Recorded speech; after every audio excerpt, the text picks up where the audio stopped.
So you've earned your points and now you're looking to book your flights. Sounds easy until you realize just how many little things that you never thought of can derail your experience. Today, I'm talking about award flight tips that no one talks about, like sneaking in an extra city for free, saving on hidden fees, avoiding redemptions that look good but aren't, and stretching your points way further than you'd expect. And I'd bet at least one of these tips you have never heard before. Because sometimes just one small tip can be the difference between an amazing trip or a total waste. Tip number 1, don't wait for perfect. With award flights, most of the availability comes far out, like 8 to 12 months, or very close in, like the next few weeks. Everything in between is kind of like a dead zone unless you get lucky. But you don't have to choose between early or late. You can benefit from both. If you spot a good deal early on that works for you, but maybe the timing isn't perfect or there's a layover, just book it. Then spend maybe a few minutes every week seeing if there's a better flight that pops up and then swap into it. That way, you've locked something good in already, and it can only get better from there. On a past trip to Japan, I needed to get home from Tokyo to Vancouver for 3 people. The ideal case would have been for 3 in ANA business class, but I only found economy, so I booked that first. A couple months later, I spotted 3 business class seats, though with a layover in Seattle. But because the origin and departure cities were the same, I swapped into that without any trouble. Now for me, 9 hours in business class instead of economy for the price of a few hour layover in Seattle is worth it, especially for just 20,000 points more per ticket in that distance bucket. But that may not be for everyone. But the best part, 2 days before the actual flight, the ideal routing became available. 3 business class flights direct to Vancouver, and was able to swap into that flight as well. Now surprisingly, even though Aeroplan says they charge $100 Canadian per flight change, they didn't charge me for either of these swaps. And the same experience happened to me for more recent flights as well, so I'm not sure how strict they are in charging this fee. Moral of the story, don't wait around for perfect. If you see something solid, book it and then keep looking. The upside is huge, the downside is minimal if any, and availability keeps changing. Tip number 2, learn the patterns. Now for the same return flight from Tokyo, I wasn't just hoping that something would magically pop up. I actually had some medium level confidence that something would, and it would be up to me to snatch it before it was gone. Why? Because I learned the patterns. Again, many airlines release way more award space as the departure date gets much closer. So if you want to get a feel of what to expect, search your desired route, but for much closer like the next few days, weeks, or months to see what actually shows up. In my case, the return flights on ANA business class consistently showed up 2 to 3 days before departure. That gave me hope and a plan. Now, booking for 3 people is always tricky, so I don't doubt that there was a lot of luck in this, but if you're just looking for 1 or 2 people, your chances are much higher. Though clearly, I haven't learned my lesson because I'm doing the exact same thing for a trip later this year, finding return flights for 3 people from Australia back to Seattle or Vancouver. I've been searching the same routes for 1 to 2 months in advance and have been consistently seeing return flights on United Polaris for around 90,000 Aeroplan points. That gives me some confidence as I approach my trip window and not just blindly guessing and hoping. One warning though, be mindful of peak seasons and holidays, as patterns can often break during those times. So if you have a trip coming up, search the same routing for the next 1 to 2 months so you're prepared when the time comes. Tip number 3, use the 24-hour safety net. If you see a great deal but need some time to think about it, don't wait, just book it. As long as you're flying to or from the US and it's more than 7 days from departure and you're booking direct with the airline, you're entitled to canceling within 24 hours for a full refund. Or they should let you hold the ticket for 24 hours without needing to pay. Most airlines follow this, but even then it could be tricky. One user on Reddit booked Qatar Airways and canceled within those rules but still got charged. Technically, they could have fought for the fee, like hanging up to call again, filing a complaint, or even doing a chargeback, but with small fees, a lot of people may not bother. So yes, you're protected by the law, but depending on the airline, it could be a pain to actually get that feedback. Tip number 4, separate tickets, more control. Booking separate tickets instead of one big itinerary can give you way more flexibility flexibility, and mainly in two ways. First, the cost is the same. Consider 2 one-way tickets instead of 1 round trip. Let's say you're flying to Japan on ANA with business class there, but you can only find economy on the way back. If you booked round trip, once you fly the outbound leg, your return is locked in. Even if a better one pops up, like in business class or better time, you can't just easily swap over. But if you book 2 separate one-ways, that second reservation hasn't started yet, meaning you can change if something better comes up. Second, splitting tickets is useful when you have multiple people. For a recent trip returning from Toronto to Vancouver, I needed to book for 4 people. At first, I only found 2 business class seats, so I booked those and then separately booked 2 more in premium economy. Same flight, just different booking. Tip number 1, don't wait for perfect, just lock in something decent first. A few months later, 2 more business class seats popped up on that same flight, and I was able to go on their website and just change over the 2 premium economy ones into the 2 business class seats. Again, I didn't get charged for this change, which is still interesting to me. If I had booked all 4 people on the same ticket, I would need to change all 4 at the same time, which wouldn't have worked. Yes, you could call in and get them to do it manually and split up the itinerary, but by then your seats could be gone. This works great for award flights because that typically includes choosing your seats, but if you're going for cash fares or basic economy, it may not be the best because if you're not on the same reservation, they won't sit you together. But if the cost is the same, splitting up your tickets either per leg or per person gives you more wiggle room for upgrades or better flights if they come. Tip number 5, visit an extra city, sometimes for free.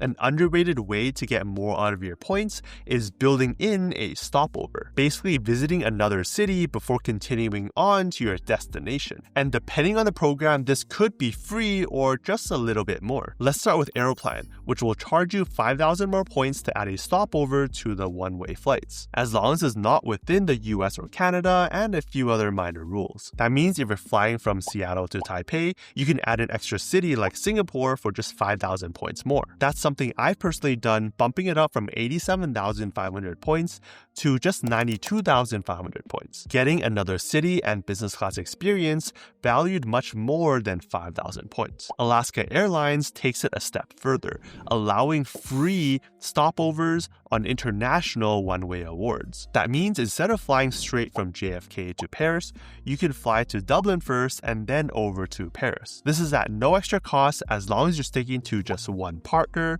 or Alaska Airlines and one partner. Or take ANA, allowing one stopover on round-trip bookings, as long as your trip starts from outside Japan. A bit more niche, but still some strong value. And all great ways to turn one trip into 2 for either free or a little bit more. That said, here's another tip that's worth noting. If you're stringing together complex itineraries, don't throw away your luggage tags right away and consider getting a paper copy of your boarding pass just in case. On a trip of mine, one delay forced a rebooking of the second leg. Upon arrival, I was faced with hundreds of dollars in charges to try and check in my bags because it didn't recognize that my first leg was actually in business class. My digital boarding pass had already been updated, so my only proof was either my luggage tag or my physical boarding pass, which then led to them manually overriding the system. Tip number 6, noting the fees for different cities and airlines. Let's say you're booking a flight to Europe. It looks like a solid deal with points, but then you check the fees and it's over $1,000. Yikes. That's because some airlines pass on their hefty fuel surcharges to the customer, like British Airways. But flying the same route on another airline like United means only paying barely any fees. That's why I really like Aeroplan for not only the amazing Star Alliance airlines, but also because I've personally never paid more than $100 or so per ticket. Alternatively, the airport you're flying to or from can matter as well. Long-haul flights out of the UK come with added fees, and London Heathrow is especially expensive. So if you want to go to Europe, maybe fly into London, but then fly home from a different airport outside of the UK. Tip number 7, hold your spot. Sometimes when you're booking flights with points, you're not ready to commit. Maybe you're waiting for plans to actually confirm. That's where award holds can save you, giving you time to lock in a great deal without the pressure. For example, Flying Blue often lets you hold for 48 to 72 hours if you call in. I used this earlier this year to coordinate 4 business class seats and 2 premium economy ones on the same China Airlines flight to Taipei. Didn't want to risk losing these seats while I was waiting for the group to finally confirm. American Airlines also does a hold of up to 24 hours as long as you're booking more than 7 days in advance. So early on in your planning, check your program to see what type of holds they may do. Tip number 8, not all airlines or airplanes are the same. So you've booked your flights with your hard-earned points, but what you actually get may surprise you because not all experiences are the same, and it starts with the airline. Some delivered a refined experience with polished service and attention to detail. When I flew Starlux Airlines Economy, it was hands down the best economy experience I've ever had, with a premium feel from start to finish. Meanwhile, other airlines, even in premium cabins, can feel the opposite. I once flew United Polaris, and honestly, it was pretty disappointing. No food for the first 2 hours, with the entree arriving in hour 3, the cabin felt dated, no mood lighting, no calming music. A lot of these small things just really add up. And if you've flown both a US airline and an Asian carrier, you know that the difference is night and day. In Asia, you'll get a full hot meal for flights of less than 2 hours. In the US, fly 6 hours across the country and you're getting a drink and a snack. I had Starlux and JAL economy experiences that are way better than business class seats domestically. But it's not just the airline. The airplane or aircraft they fly matters as well. I've flown in EVA business class on their newer 787 cabins, which are more modern, boxy, and a bit more spacious. But they also have their 777 cabins, which are angled and a little bit more dated. Same goes for Air Canada.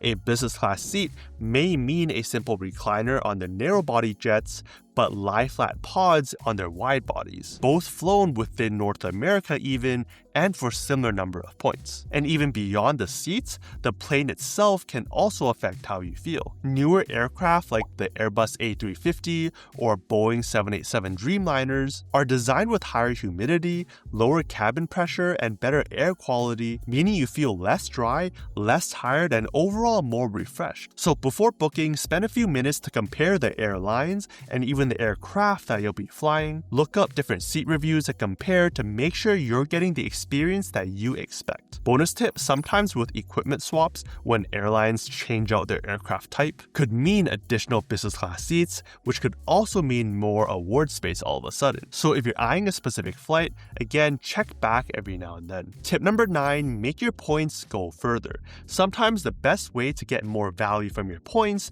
is to just use them in smarter ways. First, always check for transfer bonuses. Issuers pretty much always run bonuses between 10 and 40% when transferring to one of their partners. For example, right now, get a 20% bonus when you transfer points from Chase over to Aeroplan. So instead of needing 55,000 points to fly West Coast over to Japan, you would only need under 46,000 Chase points. Bonus tip, if you have the Chase Aeroplan credit card, you get a plus 10% bonus, bringing the requirement down to about 43,000 points. Next, sometimes you can pay a little bit more to reduce the number of points you need. Like with Aeroplan, calculate the value of the points you save to see if it's more than the extra cash you need to put up, which could be worth it. Third, some programs offer regular promotions, like with KrisFlyer or Flying Blue, offering discounts on some popular routes in not only business class, but also economy. And method 4, if you're short on points, considering topping up during sales. For example, being able to purchase Alaska miles as low as 1.74 cents per mile, or Aeroplan having gone as low as 1.2 or 1.3 cents per point. That means paying only $700 to $800 for those 55,000 points to fly over to Japan in business class. Bottom line, before booking, check for any promotions, bonuses, or just smarter ways to pay. Alright, for tip number 10, a rapid fire round with some powerful tips that can save you a ton. 1, if you're booking for larger groups, consider multiple programs. For example, I successfully booked for 3 people in business class later this year to Singapore and Taipei, but not all on the same booking. I took advantage of 2 seats on Singapore Airlines available through Aeroplan, then separately booked a ticket through KrisFlyer to Singapore, and then on EVA's program over to Taipei, all on the same flights. It's a bit complex of a strategy, so let me know down below if you're interested in the details. 2, know your transfer partners and their transfer partners. It's not just about who you can transfer your points to, but who those airlines partner with. For example, Aeroplan gives you access to the amazing airlines in the Star Alliance network, and often cheaper than flying Air Canada themselves. 3. Book with the right credit card. Most travel protections kick in only if you pay the entire fare with your card, which isn't the case when you're booking with points for award tickets. However, some do, like Chase, so choose your credit card wisely when you're paying those taxes and fees. 4. If you get hit with a schedule change, embrace it. Sometimes if the change is significant enough, you could change into another flight that would not have been available through booking with points. And 5th, yes, points can go far, but let's not ignore cash fares or deals when going through travel portals, especially with the new points boost feature on the Chase Sapphire cards and their new reserve card, which you can learn more about here. Hope you picked up a few tips, and I'll see you in the next one.